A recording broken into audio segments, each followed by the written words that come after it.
Are you man enough to speak up? Welcome to Love Life, featuring your host, Dane Donovan. The sun shines bright as it moves across my face. I feel the light. Boys and men are at huge risk in our society. Every day, 400 Australian men are thinking about taking their own lives. Suicide is the #1 killer of boys and men aged between 15 and 44, with 2,000 men suiciding each year. That's every 8 minutes a suicide attempt is made. A survey conducted in the US of those who attempted suicide and survived by jumping from high places reported that the vast majority had a change of heart during their descent. This is heartbreaking. Suicide is a permanent solution to what normally is a temporary problem. Recently, radio personality Gus Worland, after losing a close friend to suicide, produced a brilliant 3-part series called Man Up. This is his search to find out why we're losing so many men to suicide and what can be done to help prevent these tragedies. If you have yet to see this show, I highly encourage you to. I've put the link up in the show notes. Now, Gus's advice is to help men to speak up when they're having strong feelings or they're in trouble. Help-seeking behaviour or showing emotion is considered in general by many men to be perceived by others as weak, vulnerable, pathetic, wussy, and loser behaviour, and they've a deep, deep fear of being judged for this. That men are to be strong, manly, fearless, and show no emotions. Yet an important recent survey done by Beyond Blue found the opposite, that men actually speak very highly of other men who speak up seeking help. They actually are considered courageous, bold, and brave, all very traditional manly traits. So this is really good news in moving forward to help save our men. Statistics are showing that if somebody speaks up to another person, they're more likely to seek professional help.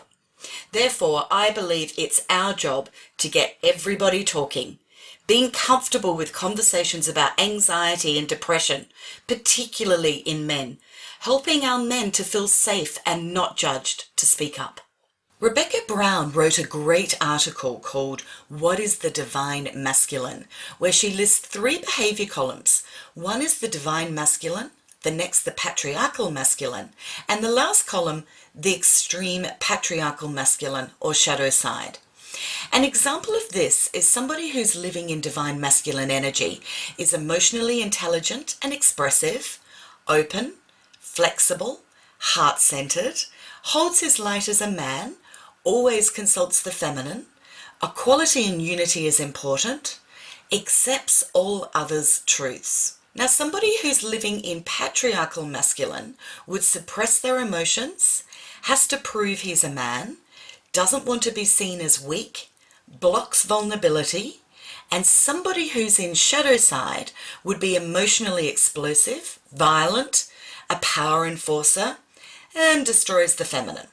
I'll put a link up to Rebecca Brown's article in the show notes, where she's also got a full list of all of the qualities. Our shadow side and being stuck in patriarchal masculine for both men and women is where, well, for all of us, our healing really is most effective. Men who are at risk are stuck in the patriarchal masculine.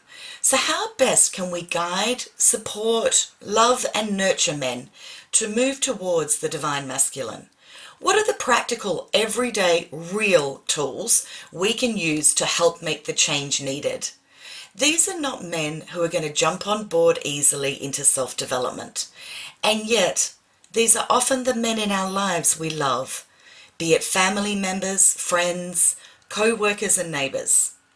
I feel it's important we look to the patriarchal masculine and the shadow side to be able to identify how best to help support men to make change. And the start of the healing starts within us, as the supporters of those we love, allowing acceptance for what is. Today I want to share with you somebody who's worked through the masculine shadow side to now be operating from the divine masculine. He's a man who I consider to be a role model, a of my understanding of the new human, the new male, the one who has balanced both his masculine and feminine energies within and works side by side with the feminine. And while he very likely would never describe himself this way, this is what I see in him and his very way of being. Adam is remaining anonymous. He works in the mines, an area of our community that has one of the highest rates of suicide. He's a bloke's bloke who secretly I think many men have a man crush on, and is highly respected in his workplace. And yet his emotional intelligence is clearly visible. He's not afraid to show people his emotions, and his actions are not that of the typical Aussie bloke. I start by asking Adam, where did this unique blend of energies come from? That is a roller coaster ride.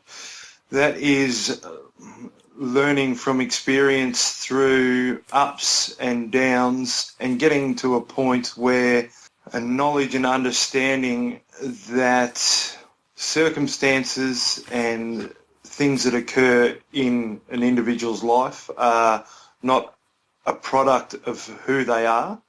They are just moments and particles in time that we use as learning opportunities to grow and move forward.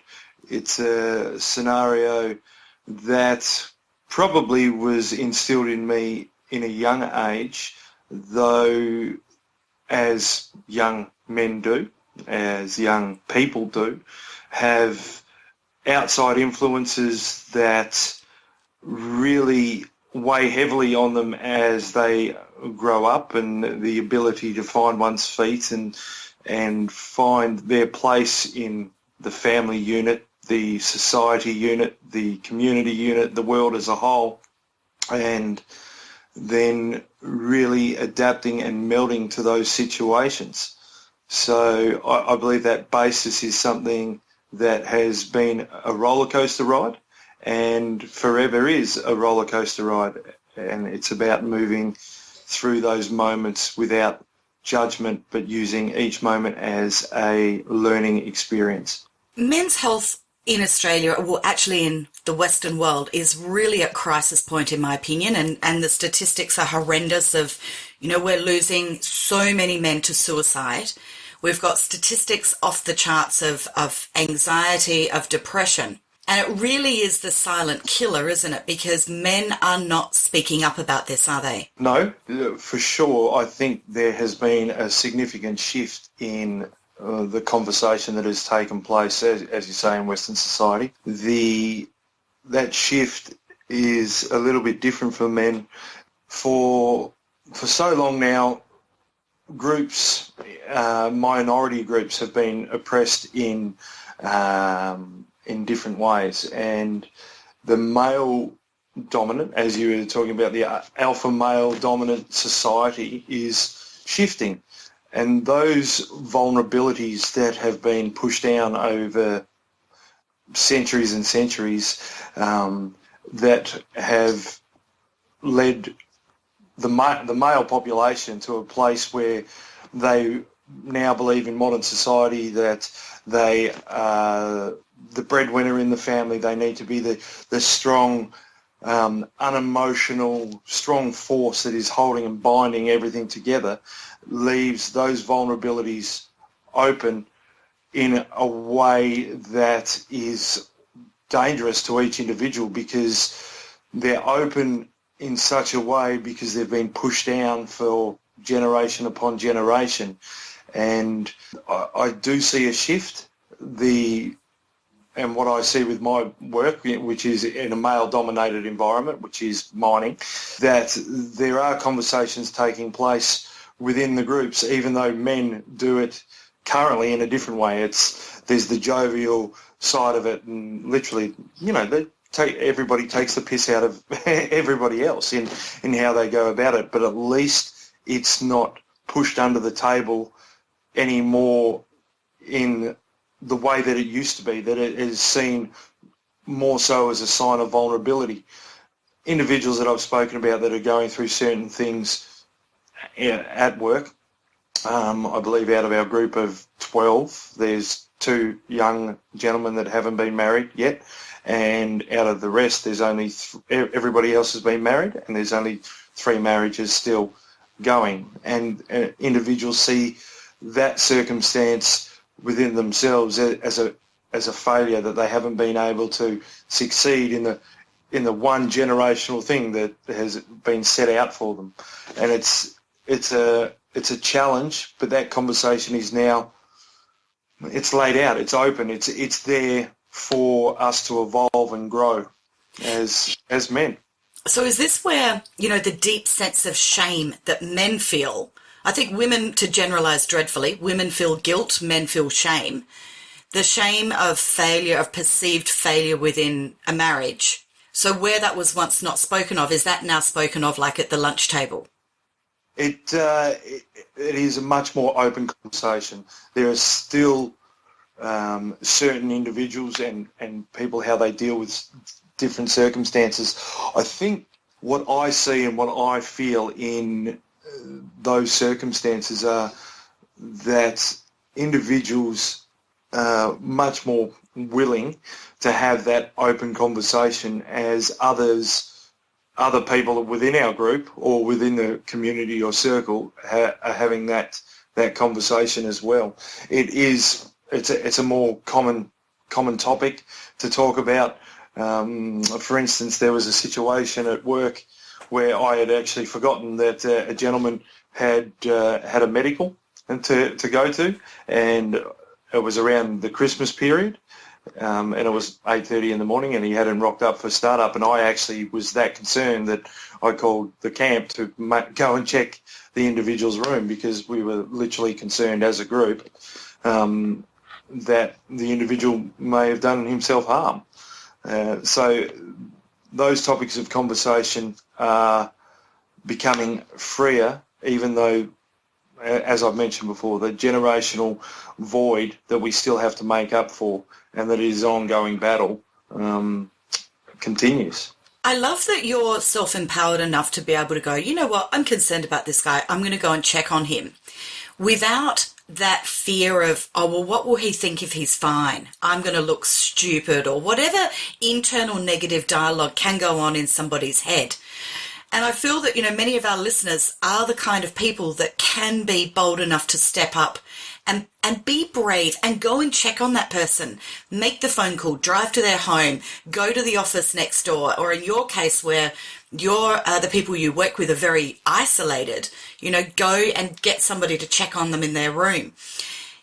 Do you feel there's a bit of a stigma around everyday blokes going to check on another bloke?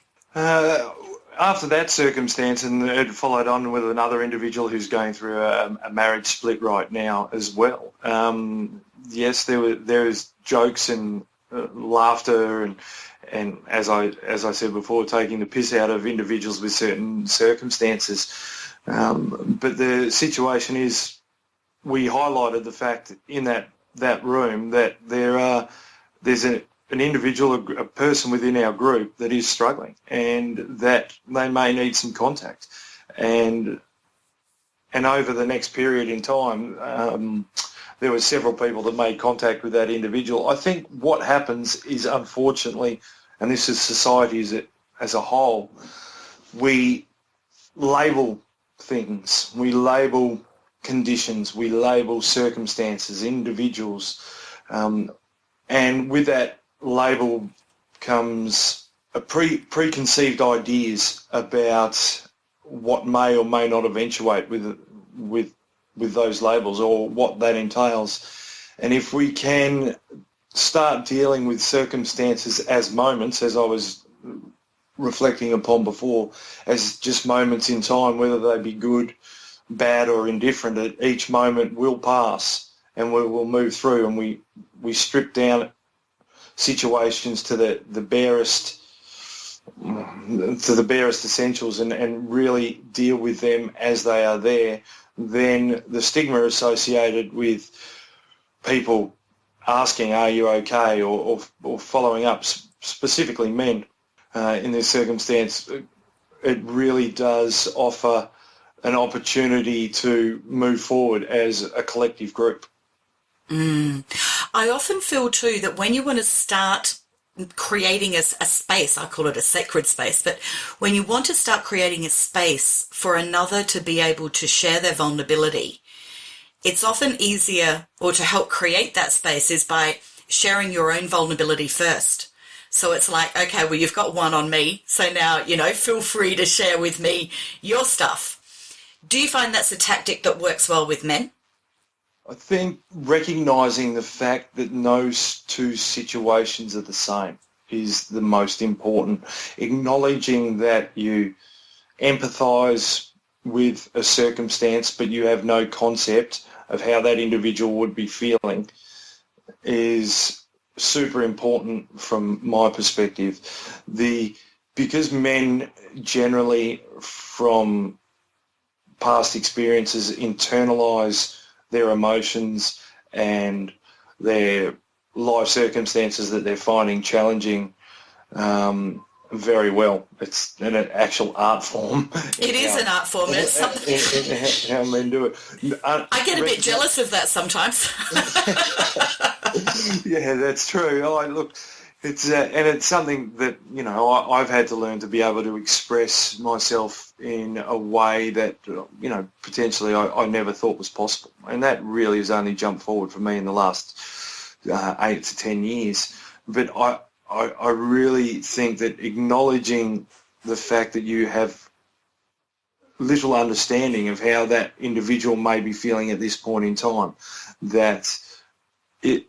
but that it is okay to feel whatever they are feeling, to acknowledge that fact, to embrace the love, the hurt, the pain, the lust, whatever it is at that point in time, to really feel what you're feeling and move from that point forward.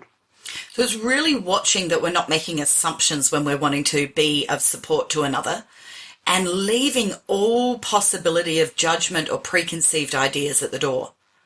Absolutely.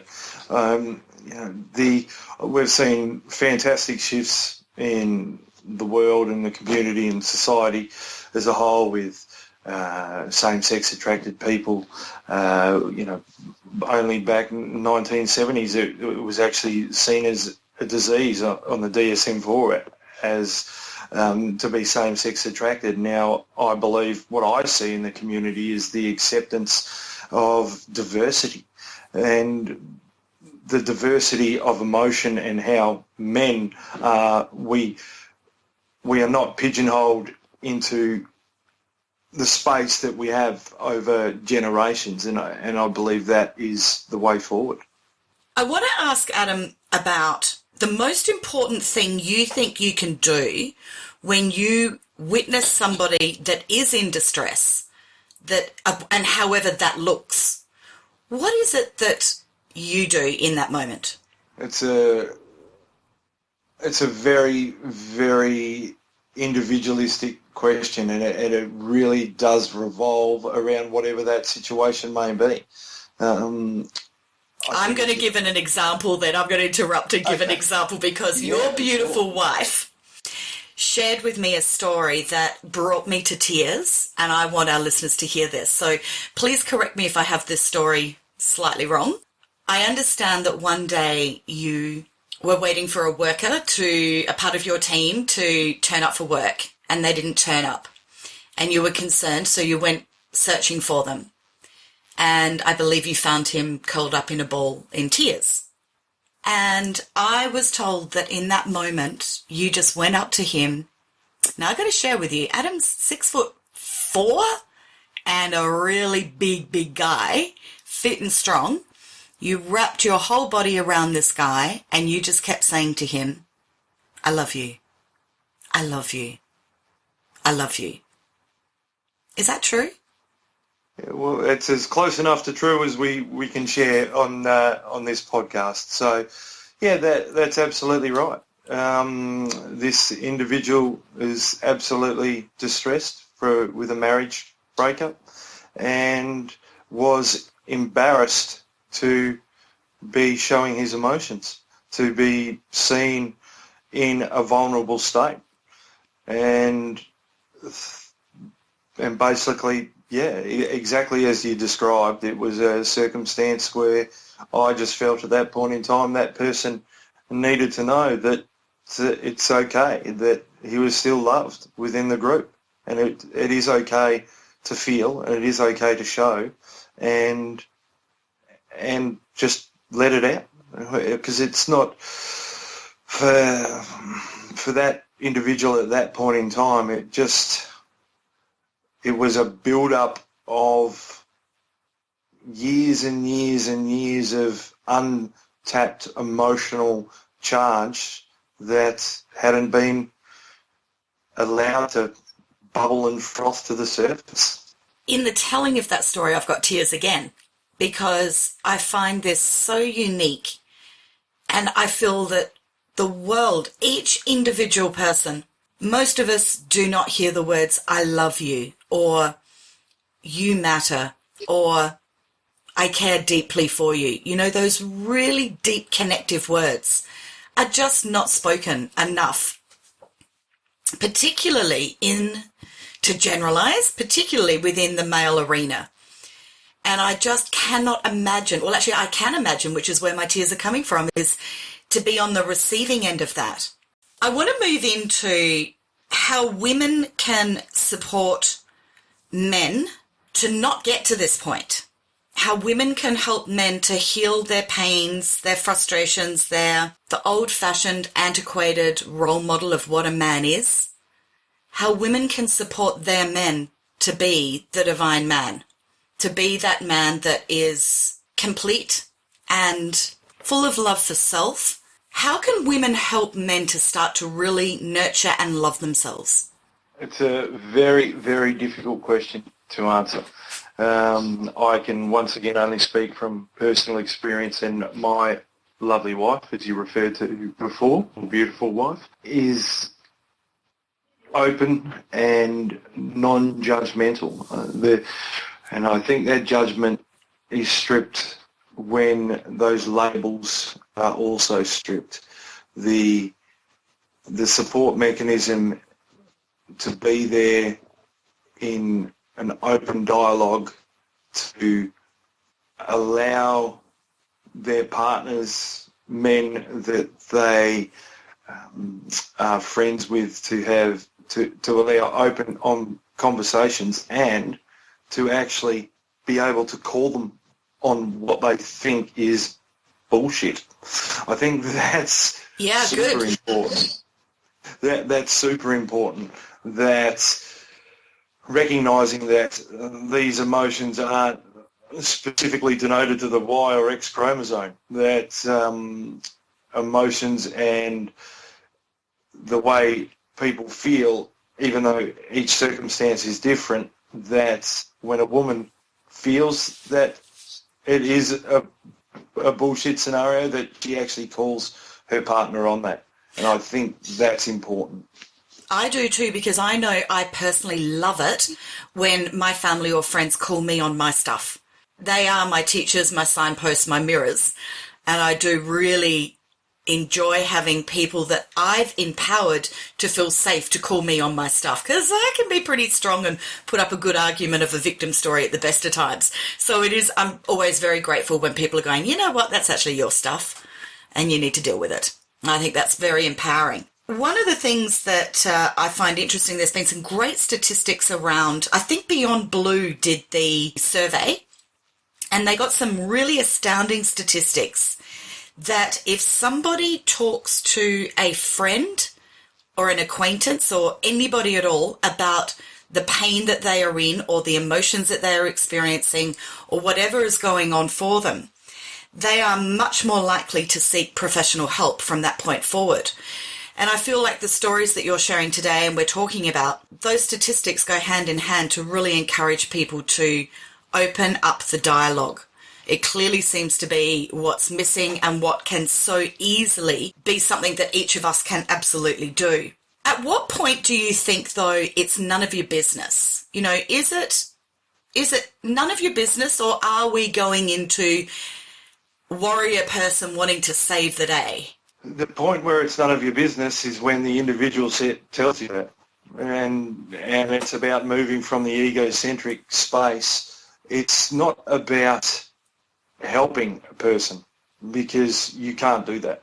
Well, I can't do that. No, I think you're quite right. It has to come from within. Absolutely. I can't help an individual, but I can listen, and I can not even offer advice. I can offer guidance from my own experience and what worked for me, putting people or offering my experiences as a potential mirrored pathway that they may choose to undertake. I honestly believe that this education process of emotional intelligence is something that we really need to focus on from a younger age. Emotional intelligence, I believe, would be a fantastic school education topic. It is such a broad topic, but to be able to put those foundations in for people to, and next generation and generations moving forward, to have an understanding and a unilateral approach to being able to feel, express and show, because we all feel,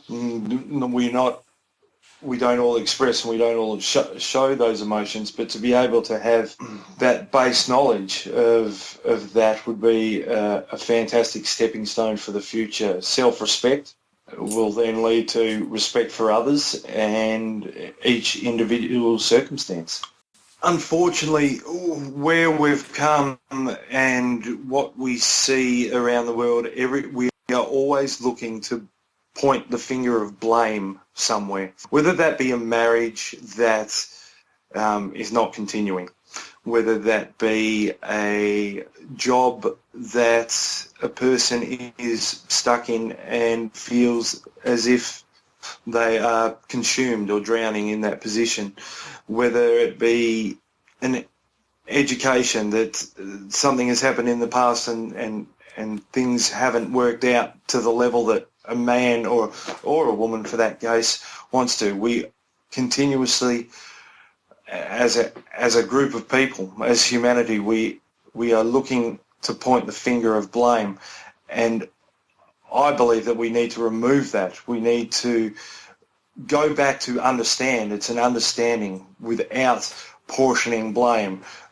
My father hit me too much. My mum didn't cuddle me too much. Enough.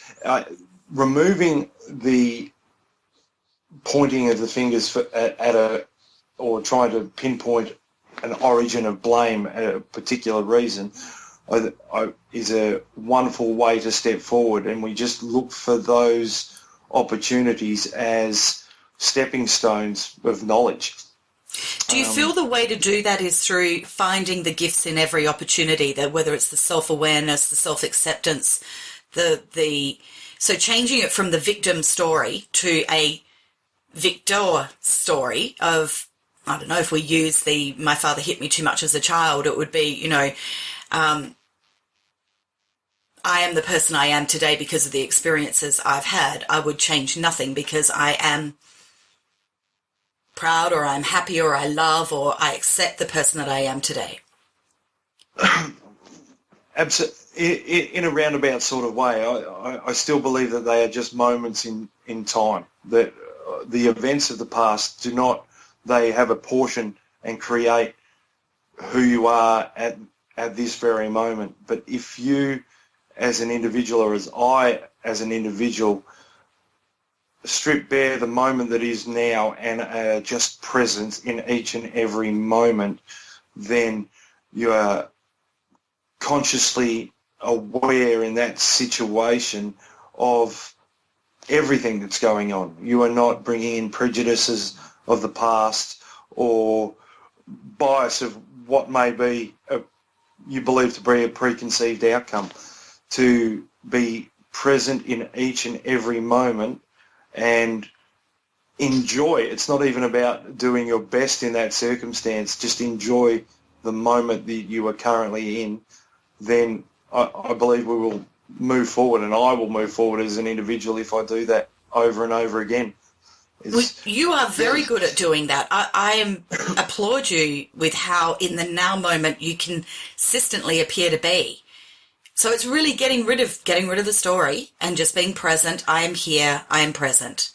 And it sounds to me like that beautiful, I don't say whether it's a gift or it's a very well-learnt way of being, but the way that you are that in those moments when you're connecting with men in their now moment enables you to really know what it is that that person needs in that individual moment because you are divinely connected. Would that be fair to say? Yeah, I believe so. And it's about taking out the egocentric behaviours. It's learning. We have a wonderful little quote hanging in our toilet. It's actually not being afraid of your dark places. It's actually learning to love yourself in those places too. Because we all have dark places or dark moments or things that have happened that we're not overly proud of, that we are not, that weren't our greatest choices, that weren't my greatest choices. And it's learning to love yourself and embrace yourself in those moments, to understand that it was just a moment in time and you can move forward. It's almost like that lovely little saying of all is well. And it's really quite that simple. See, life isn't hard. People make life hard. Yes. Yes. So it is a very simple process, and we complicate it by prejudices and judgments and ideological behaviour and generational miasms. It's the construct of what we are supposed to be instead of who you can be or who you actually are. Now, Adam, you sound like you're spending 3 hours a day meditating, but I know that's not true, is it?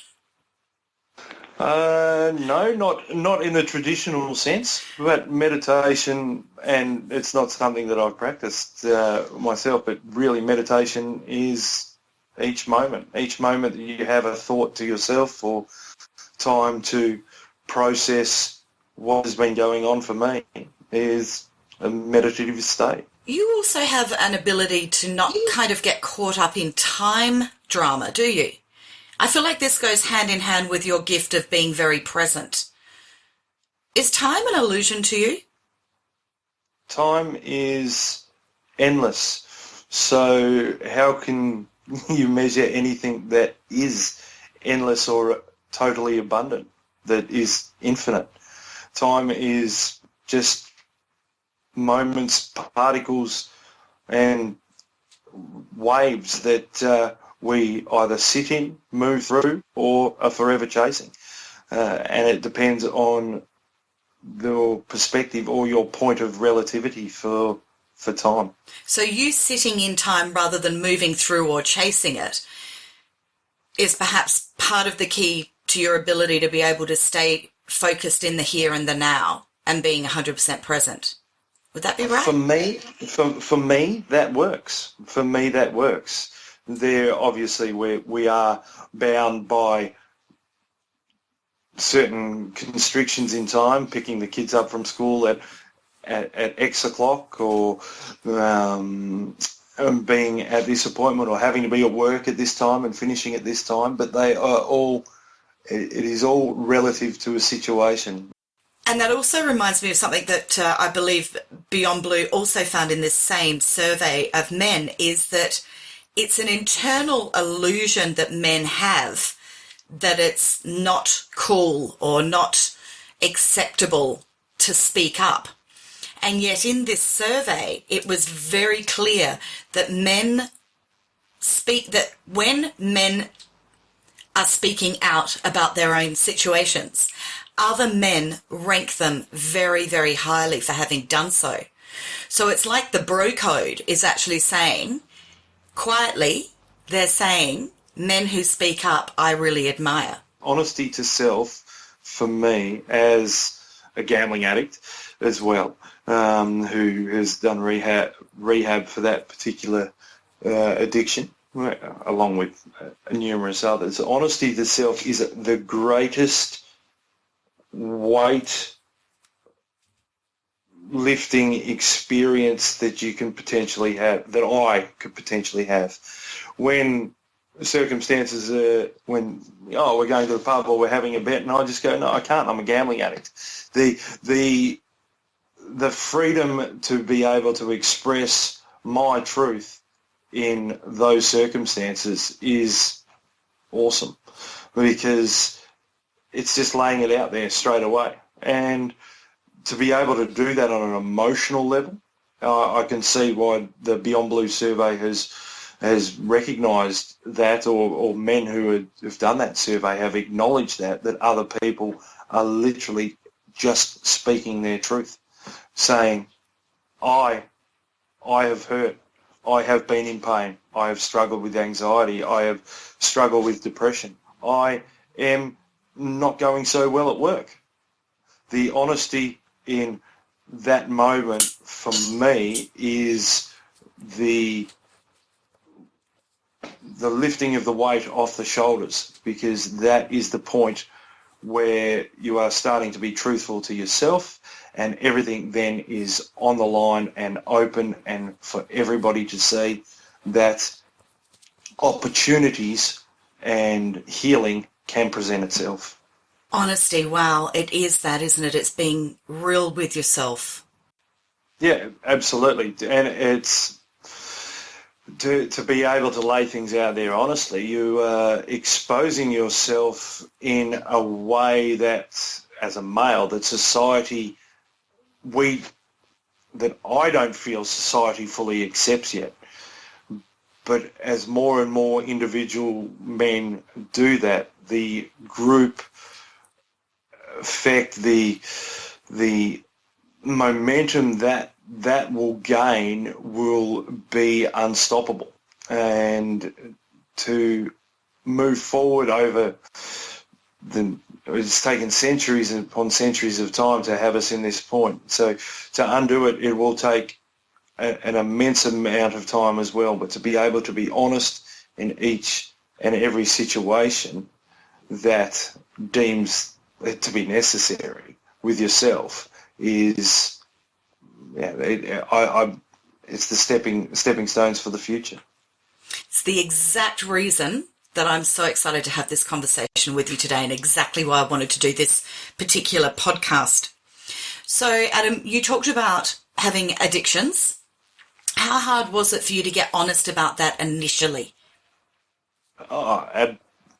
Intensely. You were fighting it every inch of the way, denial. Yeah, absolutely. My wife actually booked me in we went and saw the rehab coordinator, I suppose, the facility. I filled in an abundance of questionnaires, still living in Egypt, living in denial. The very next day, after that, I went down. It was pokies that day, and I actually said, I'll prove them wrong, I can control this.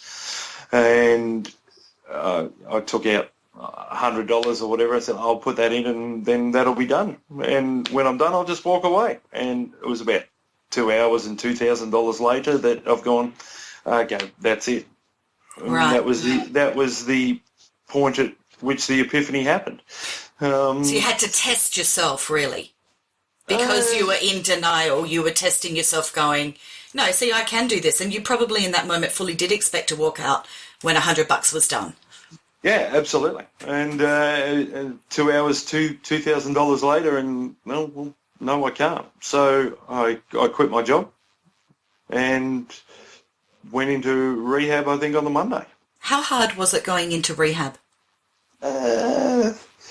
Was that a relief? Was that part of, that we were talking about, get honest with yourself? Was there a bit of relief of, okay, I'm getting the help I need, or was it No, it was still a circumstance where I was challenging the belief systems of my own addiction, that I was still able to control and be empowered by doing these things, and it wasn't. It was absolutely just a lie. To be under the false impression that we are in control of anything, and that's why I reference being present in each moment, because we cannot control. I can't control my addictions. I can't control what I may or may not do in the future. I can't control what I've done in the past. I can only be present and try and make the best choices in the present moment that I can. And when I came to that realisation, and I think it probably would have been about week 5 into rehab, that's acknowledging that I had control over nothing, was the lifting of that weight off the shoulders. Beautiful. And did you find that from that point forward you were therefore able to more stop with fear around controlling of anything and surrender into it is what it is? Absolutely. Absolutely. Did you also was that also around the same time that you became aware of how you react to things is your choice? Absolutely. And not only react to things, but deliver information. Just because I believe I have the information that may be able to help somebody, that I have this cup full of knowledge from my own personal experiences, doesn't mean that other people are drinking the same drink that I'm drinking. They may not have the same cup. Their cup may be filled with a different level of knowledge. It may be overflowing. And as I mentioned before, that just because I believe somebody else may be experiencing something that I have had a similar experience before, that those situations are at two opposite ends of the spectrum, whether that be an individual is depressed and I've experienced depression, or I've experienced hurt and this individual's experienced hurt. It doesn't mean that those feelings are being processed or felt in the same way. And that's why I believe it's not important, it is super important not to offer your own remedies, immediate remedies for how another man is feeling, because they are processing and feeling things in a different way. Did you find that moving into the rehab arena, it was a weight lifted off your shoulders knowing that there were though people there that supported you, that listened, that offered guidance if you asked for it, etc.? Because I'm just thinking that I know when I went, the very first time I ever went to a psychologist, and I think I was probably late 20s, and it was when I realised I couldn't give up cigarettes. And I thought, I can give those up anytime I want. I just don't want to right now. And then I tried. And it's probably a bit like your $100 in the pokie machines. And a few years later, I'm thinking, I actually can't do this. And I went to a psychologist. Now, it didn't help me stop smoking. But I do remember walking out of her room and thinking, oh my gosh, I never have to handle a problem by myself ever again. That is so cool. I can book in and pay somebody some money and they will share the burden or help me however it is I wish to be helped. I just remember, even if the problem's not solved, it was just very comforting to have another to listen and understand. Did you find that as part of the rehab experience? What I found and what I find super important is the way that we process information as people. Some people are sight, some people are touch, some people are verbal. The whole kinesthetics around the taking in of knowledge, of an experience, varies from person to person. And that impart, and in reflection on that too, the imparting of information for people, expressing themselves verbally to a psychologist, a counsellor, is a very healthy exercise for some to go down that path. Others, it can be writing that information down and as a means of letting go.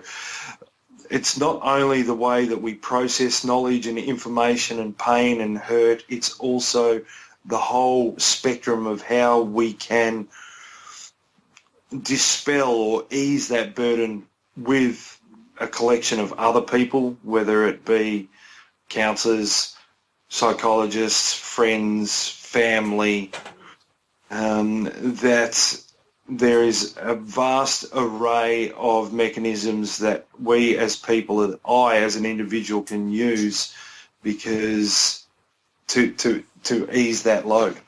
And it's not defined just to one area. It is whatever works for you. It may be, as I said, writing things down, burning them to let them go. It could be leaving notes for yourself as triggers, as reminders to